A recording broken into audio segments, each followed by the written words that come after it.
You're trying to lead people who don't listen, who don't respect your direction, who hesitate when you need them to move. And you think the solution is to talk louder, plan harder, or act confident. That's the mistake most people make. They try to fix leadership problems with surface level tactics, but real leadership, the kind that decides whether a mission succeeds or fails, comes down to something much deeper. I learned that the hard way on a night when everything went dark, literally and figuratively, and a single trait kept my entire team from being wiped off the map. And before this chapter ends, you're going to know exactly why that trait is the dividing line between people who get followed and people who get ignored. Before we go any further, put your phone face down, silence the notifications. If you can't give me your full attention for the next few minutes, click off the video. I mean that. Consider this your first test.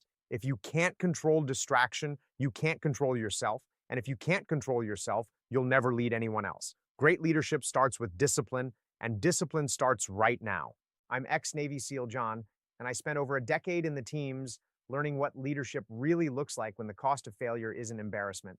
It's body bags. Out there, leadership isn't motivational quotes or corporate buzzwords. It's mission readiness. It's clarity in chaos. It's the difference between your team making it back to base or folding under pressure. And the truth is this: if you apply the principle I'm about to teach you consistently for just 7 days, you will see a visible shift in how people respond to you, your team, your family, your employees. They'll feel the difference instantly because this principle cuts through noise, insecurity, and hesitation. It's not self help fluff, it's battlefield tested human psychology. Here's how we're going to break it down. I'm giving you a tactical three-phase structure, the same framework we used on operations. Phase one, I'm going to take you back into that night operation when the comms died, when the plan collapsed, and when I realized what real leadership demands. Phase two, I'll break down how this trait functions under pressure, how it stabilizes a team even when everything is falling apart. Phase three, I'll give you the exact steps to apply this trait in your civilian battlefield: work, business, relationships, all of it. And I want you to sound off in the comments with the phrase, I'm mission ready. That's your acknowledgement that you're not here to be motivated, you're here to be transformed. Now lock in because we're entering the AO. This is where everything in my life as a leader changed. It was close to 200, no moon in the sky, and the air was thick enough to chew. We were deep inside hostile territory, moving on foot, our boots sinking into mud that seemed determined to slow us down. The plan was tight, the timeline was tighter. We were supposed to hit a small compound, collect intel, and push back to the extraction zone before sunrise. Clean, simple, controlled, until it wasn't. Without warning, the world cut to black. Our comms died first. No voices, no updates, no confirmation. Then our NVGs flickered. Batteries were good, gear was good, the environment wasn't. Something in the air, some kind of interference was killing our electronics. That's when the panic started, not from me, but from men I trusted with my life. Their breathing sharpened, their pace broke. I could feel fear rippling down the line like electricity. When communication collapses on a night op, you're not just blind, you're vulnerable, exposed, and one mistake away from never seeing home again. In that moment, every leadership tactic they teach you in a classroom evaporates. Plans don't matter, rank doesn't matter, rehearsals don't matter. What matters is the trait I'm going to reveal later in this video, the same trait that kept us from fracturing under pressure. I felt the weight of it pressing down on me, the responsibility, the danger, the silence. We were ghosts with no guidance, and the enemy was closer than the beat of my own pulse. But here's the part most people don't understand. Leadership isn't loud in moments like that. It's not forceful. It's not barked orders and puffed chests. It's something quieter, more controlled, more internal, something that radiates outward and pulls a team back from the edge. In the pitch black silence, the trait showed itself, not in what I said, but in how I was. And it changed everything. The pace of my team, the confidence in their steps, the steadiness returning to their breathing. In total darkness, they anchored to something they couldn't see, but they could feel. We moved, slowly, methodically, united. And because of that one trait, we lived. And that's exactly what you're going to learn next. The thing about a mission falling apart is that it never happens in one dramatic explosion. It starts with hairline fractures, tiny shifts in behavior, small lapses in judgment, barely noticeable hesitations that slowly spread through a team like cracks through glass. By the time you hear the break, it's already too late. And on that night, long before the comms died and the darkness swallowed us whole, The first fracture had already formed. I felt it in the air, even if no one else admitted it. We were an hour into the insertion when I caught the first sign. One of the newer guys kept checking his gear, not once, not twice, but over and over, a compulsive, jittery movement that told me he wasn't confirming readiness and he was trying to convince himself he was ready. You learn quickly in the teams that a man's hands tell the truth, his mouth won't. He said he was fine. His fingers said otherwise. That was the first crack. Small, easy to ignore, but every fracture begins with something small. The second sign came when we approached the first rally point. Our formation tightened too early. It wasn't panic, at least not yet, but it was fear showing its teeth.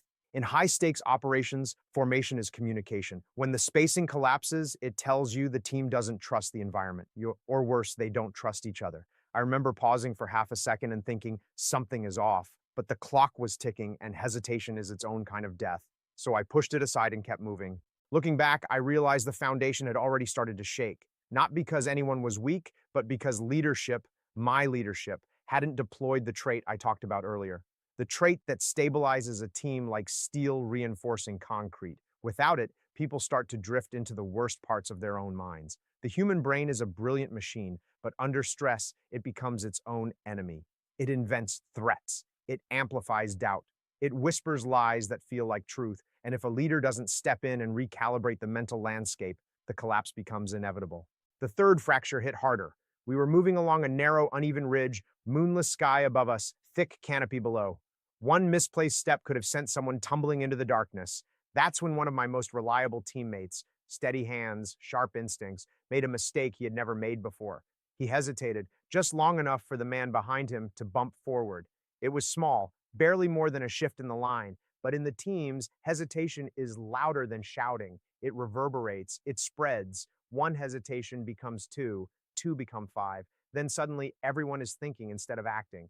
When hesitation becomes collective, the mission degrades faster than you can correct it. That night, you could feel the psychology of the team slipping, subtle distortions in rhythm, little breaches in confidence, guys who normally moved like a single organism now functioning like disconnected parts. And the silence made it worse. Darkness has a way of magnifying mental noise. Every rustle feels like a threat. Every shadow becomes a question mark.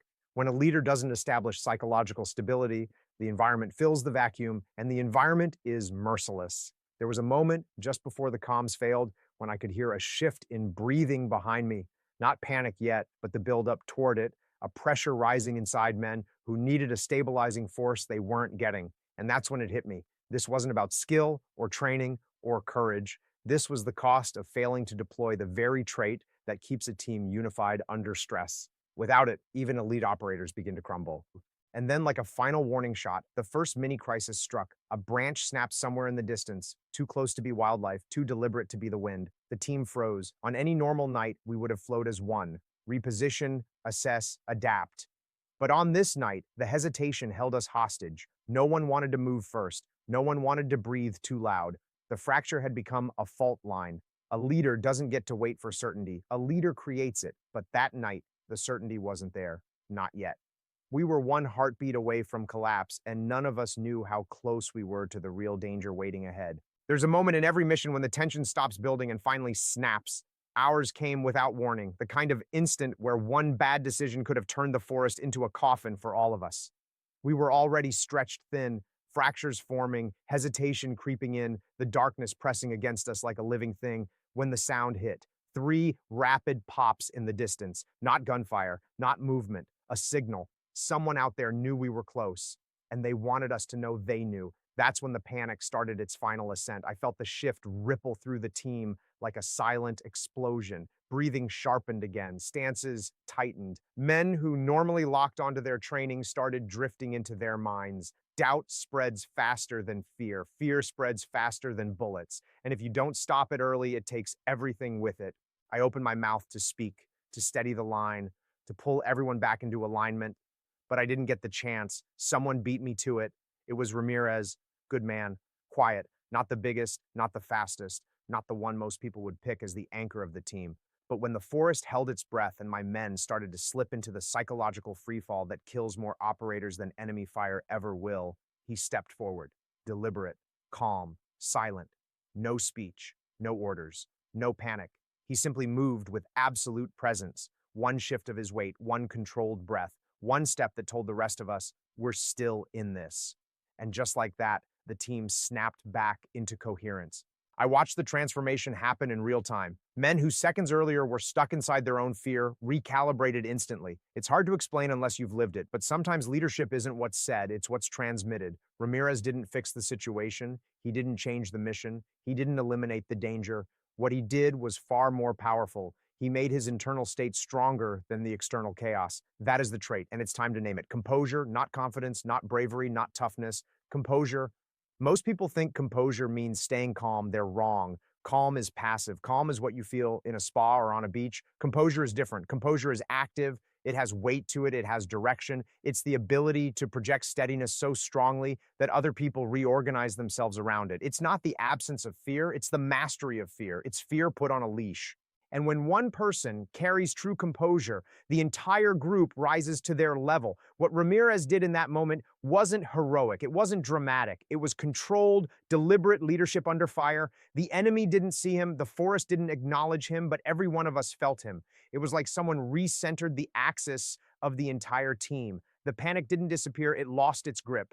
Doubt didn't vanish, it lost its authority, and that's what real composure does. It takes the emotional temperature of a group and turns it down to something survivable. As I watched him, something uncomfortable hit me. Composure wasn't coming from me that night, and it should have been. I was the senior man on the ground. I was the one with the years of experience, the training, the scars, the countless missions behind me. But in the most critical moment, the trait revealed itself through someone else. And it forced me to confront the truth every leader eventually faces. Leadership doesn't care about titles. It doesn't care about rank. It cares about presence. Composure is presence. It's ownership of yourself when the world refuses to cooperate. It's the thing that tells your team, anchor to me. We move forward.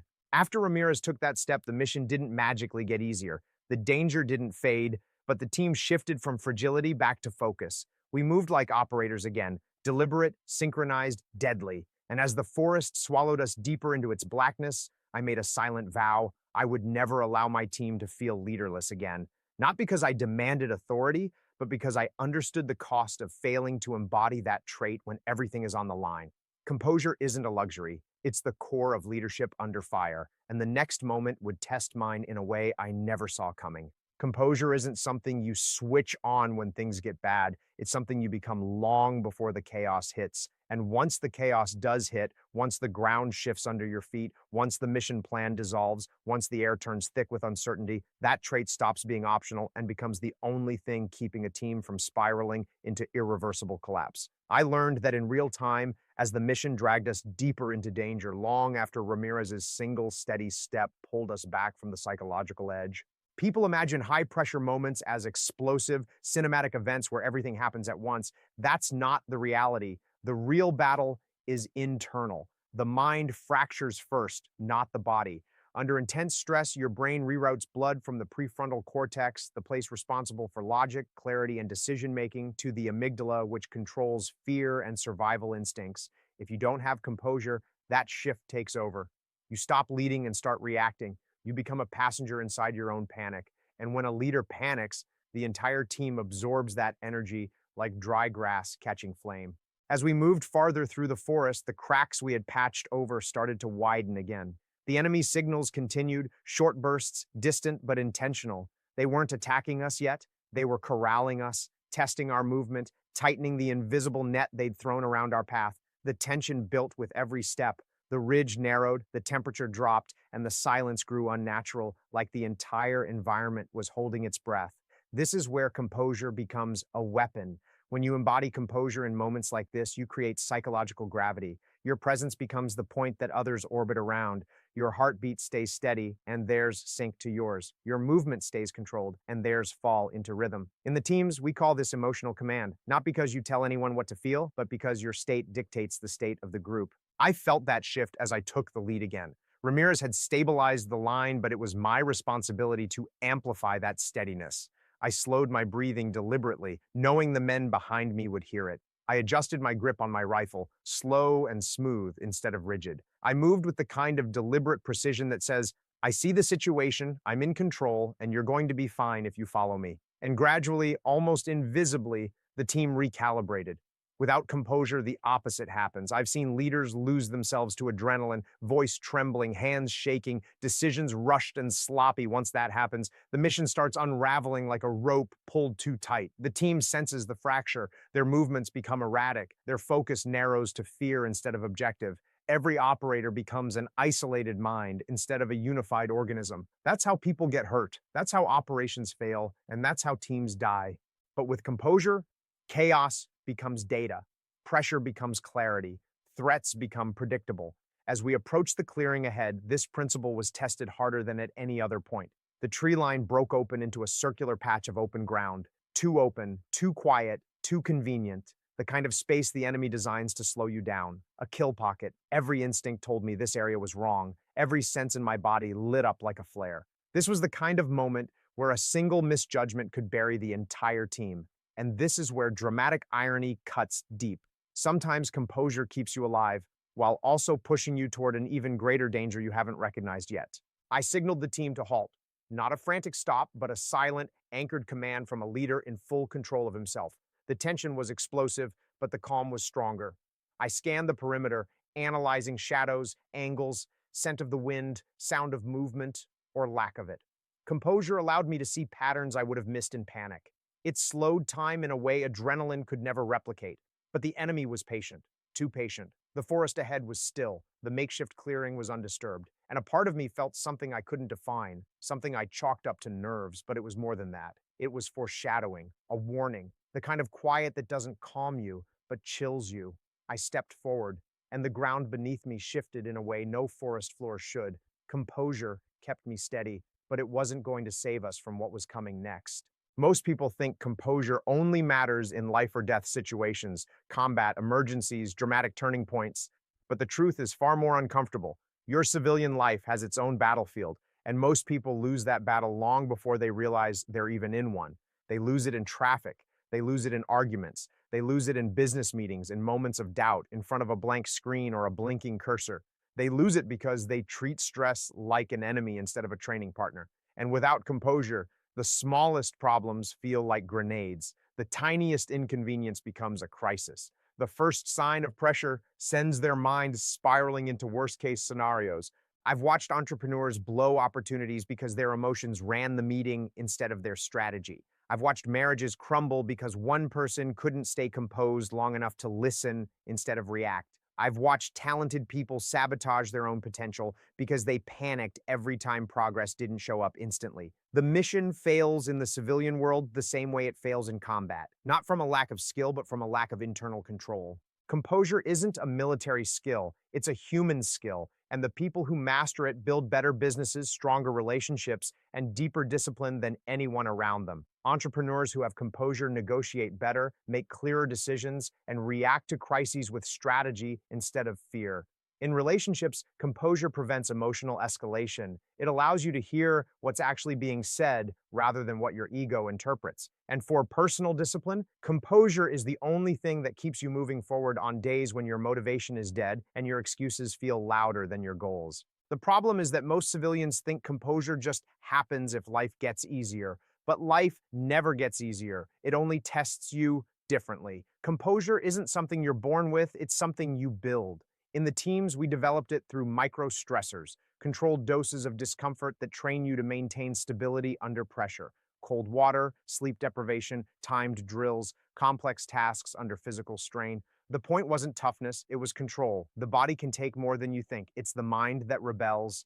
In the civilian world, you don't need Hell Week to build composure. You need exposure. You need voluntary discomfort. You need deliberate action when your mind says stop. That's where the 40% rule comes in. When you hit the point where you feel done, frustrated, overwhelmed, that's only 40% of your actual capacity. The remaining 60% is locked behind composure. When you breathe, reset, and move forward, you unlock it.